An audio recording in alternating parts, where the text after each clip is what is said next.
స్వయంకృతాపరాధమే ఆ మాజీ ఎమ్మెల్యేకి శాపంగా మారిందా? హ్యాట్రిక్ విజయాన్ని అందించిన సెగ్మెంట్ ప్రజలే చివరికి ఆయన్ని సైడ్ చేశారా? గెలుపు ధీమాతో సొంత క్యాడర్ని పట్టించుకోకపోవడమే అసమ్మతికి నాంది పలికిందా? గెలుపు నల్లేరుపై నడకే అన్న ధీమాతో ద్వితీయ శ్రేణి నాయకత్వాన్ని రాజకీయంగా అనగదొక్కారా? ఇంతకీ ఆ మాజీ ఎమ్మెల్యే ఓటమికి అసలు కారణం ఏమై ఉంటుంది?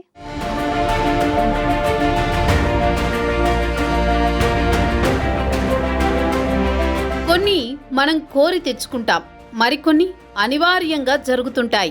కడప గడపలో ఆ నాయకుడి ఓటమికి మాత్రం మొదటిదే కారణం. స్వయంకృతాపరాధమే గడికోట శ్రీకాంత్ రెడ్డి ఓటమికి ప్రధాన కారణమని రాజకీయ విశ్లేషకులు భావిస్తున్నారట. అవును, అది నిజమేనని సెగ్మెంట్ ప్రజలు కూడా చర్చించుకోవడం ఇప్పుడు హాట్ టాపిక్గా మారింది. తన గెలుపు నల్లేరుపై నడకే అన్న అహం, సొంత క్యాడర్ని కూడా నమ్మకపోవడం, ద్వితీయ శ్రేణి నాయకులను రాజకీయంగా ఎదగనివ్వలేదన్న అసంతృప్తి అన్నీ కలిసి చివరికి శ్రీకాంత్ రెడ్డి ఓటమిని చవిచూడాల్సిన పరిస్థితులొచ్చాయనే చర్చ జరుగుతోంది. రాయచోటిలో వైఎస్ఆర్ కుటుంబానికి విధేయుడిగా ఉంటూనే వైసీపీ అధినేత జగన్మోహన్ రెడ్డికి నమ్మిన బంటుగా మారారు గడికోట శ్రీకాంత్ రెడ్డి. రాయచోటిలో ప్రత్యర్థులు వేలుపెట్టే అవకాశమే లేదని, తనకు రాజకీయంగా తిరుగులేదనుకున్న శ్రీకాంత్ రెడ్డి మొన్నటి ఎన్నికల్లో అనూహ్యంగా ఓడిపోయారు. రాయచోటి నియోజకవర్గంలో మొదట్నుంచి శ్రీకాంత్ రెడ్డి వెంట నడిచిన క్యాడర్ తాజా ఎన్నికల్లో ఓటుతో గుణపాఠం చెప్పారని భావిస్తున్నారు. రాయచోటి నుంచి 2009, 2012, 2014, 2019 ఎన్నికల్లో వరుసగా 4 పర్యాయాలు విజయం సాధిస్తూ వచ్చారు శ్రీకాంత్ రెడ్డి. ఇంతటి మెజారిటీతో గెలుస్తూ వచ్చిన శ్రీకాంత్ రెడ్డి 2024 ఎన్నికల్లో తెలుగుదేశం పార్టీ అభ్యర్థి మండిపల్లి రాంప్రసాద్ రెడ్డి చేతిలో ఓడిపోతారని ఎవరూ అనుకోలేదు.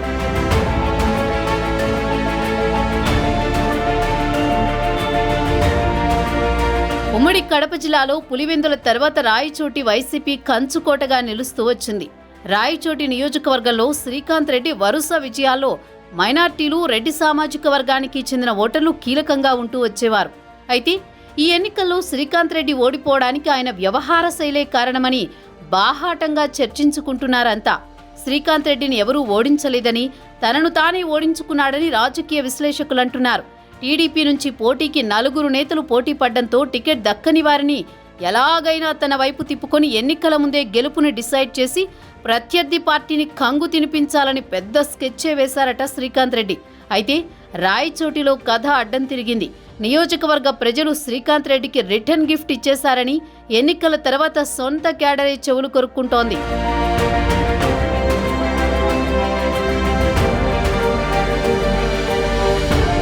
ఎన్నికలొచ్చిన ప్రతిసారి అసమ్మతి నేతలను అధినేత జగన్మోహన్ రెడ్డి ద్వారా శాంతింపజేసి గెలవగానే పనిచేసిన వారిని దూరం పెట్టడం శ్రీకాంత్ రెడ్డికే చెల్లుతుందనే చర్చ రాయచోటిలో హాట్ టాపిక్గా మారింది. దీంతో అదను కోసం వేచి చూసిన సొంత పార్టీలోని వ్యతిరేకులు, ప్రత్యర్థి పార్టీల నాయకులు ఈ ఎన్నికల్లో గడికోట శ్రీకాంత్ రెడ్డిని కోలుకోలేని దెబ్బతీశారు. వైసీపీ పాలనలో శ్రీకాంత్ రెడ్డి తన తర్వాత ద్వితీయ శ్రేణి ముఖ్యమైన నాయకులు ఎవరిని రాజకీయంగా ఎదగనివ్వలేదన్న విమర్శలున్నాయి. పార్టీలో మంచి పట్టున్న నాయకులకు ఎలాంటి పదవులు ఇప్పించకపోవడంతోనే వారిలో అసంతృప్తి పెరుగుతూ వచ్చింది. చివరికి కొందరు వైసీపీలో ఇమడలేక పార్టీని వీడి తెలుగుదేశం పార్టీ తీర్థం పుచ్చుకున్నారన్న విమర్శలున్నాయి.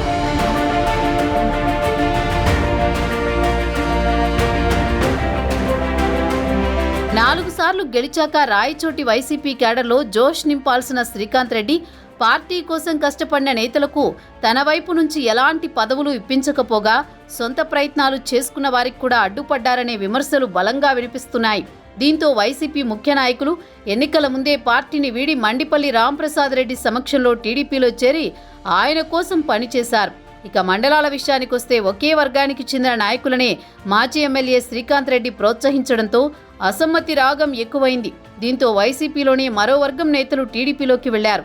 గ్రామాల్లో కూడా టీడీపీకి మెజారిటీ రావడానికి అదే కారణమంటున్నారు.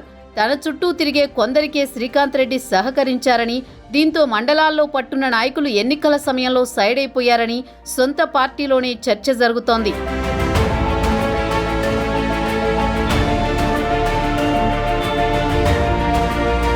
రాయచోటి మున్సిపాలిటీలో కూడా శ్రీకాంత్ రెడ్డిపై అసంతృప్తి పెరిగిపోయింది. చాలా కాలం నుంచి వైసీపీనే నమ్ముకుని తన విజయానికి సహకరించిన క్యాడర్ని విస్మరించి కొత్త వారికి పదవులు కట్టబెట్టారట గడికోట.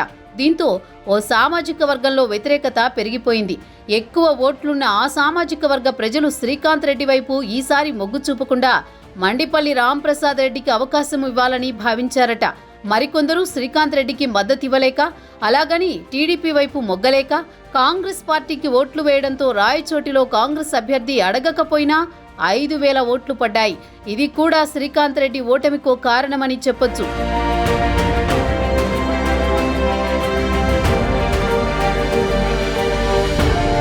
రెండు 2014-2019 ఎన్నికలలో వైసీపీకి మద్దతు ఇచ్చిన మైనార్టీ యువకులు ఈ ఎన్నికల్లో తెలుగుదేశం పార్టీ అభ్యర్థి రాంప్రసాద్ రెడ్డి వైపు మొగ్గు చూపారు. 4 సార్లు వరుసగా రాయచోటి ఎమ్మెల్యేగా గెలిచిన శ్రీకాంత్ రెడ్డి రాయచోటిని జిల్లా కేంద్రంగా మినహాయిస్తే ఈ ప్రాంతానికి చేసింది ఏమీ లేదని ప్రజలు చర్చించుకుంటున్నారు. 4 సార్లు ఆయన్ని గెలిపించాం, ఈసారి రాంప్రసాద్ రెడ్డికి అవకాశం ఇద్దామన్న ఆలోచన కొంతమందిలో వచ్చింది. నియోజకవర్గంలో అసంతృప్తితో ఉన్న కొందరు వైసీపీ నేతలు ఈసారి టీడీపీ అభ్యర్థికి మద్దతిచ్చారు.